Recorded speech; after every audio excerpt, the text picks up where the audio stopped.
Assalamualaikum warahmatullahi wabarakatuh. Salam sejahtera, salam Malaysia Madani. Saya Rozi Razif, calon N01 Buloh Kasab, calon nombor 2 untuk Pakatan Harapan. Suasana agak bagus dan ramai sokongan yang saya terima kawasan Taman Yayasan Buloh Kasab, dan setelah beberapa hari ini saya turun, kebanyakannya isu tempatan daripada penduduk, terutamanya di Palung lah. Adalah lampu jalan, penggunaan lampu jalan dan jalan raya yang amat sempit lah kepada mereka, yang mereka mengatakan jalan raya amat sempit, dan beberapa infrastruktur yang mereka perlukan perhatian lah untuk kita dapat. Saya menawarkan khidmat yang ikhlas, idea yang jelas dan juga komitmen untuk bekerja kepada semua rakyat. Jadi dengan sokongan kerajaan Madani di peringkat persekutuan, saya yakin lebih banyak pembangunan akan dan peluang pekerjaan dapat dibawa ke Buloh Kasab ini, dan saya mohon kepercayaan dan sokongan rakyat untuk bersama membina masa depan Buloh Kasab ini. Rozi Razif, Suara Buloh Kasab. Nama saya Jelex Lee. Saya calon harapan untuk N03 Pemanis. Saya adalah calon nombor 3.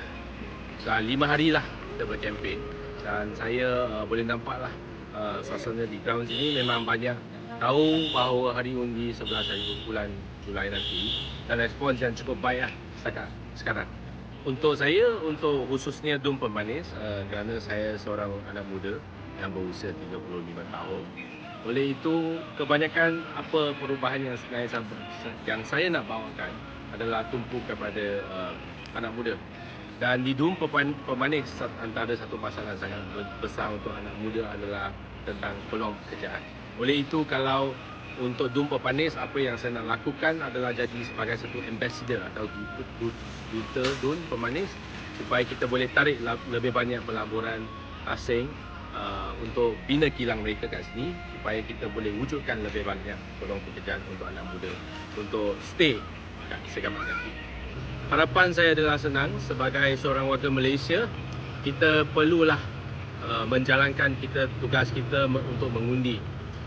Selain daripada itu, kita pun perlulah pilih satu kerajaan yang mementingkan kestabilan dan kesejahteraan dan kebajikan rakyat. Ini kita boleh nampak dari segi apa Perdana Menteri ke-10 kita yang lakukan, iaitu dia demi rakyat, dia menstabilkan keadaan politik hari ini, dan saya rasa kita perlu maintainkan semangat ini. Oleh itu, harapan kita senang, demi rakyat dan demi pembangunan kawasan. Pemanis maju, Johor ke depan, undi harapan.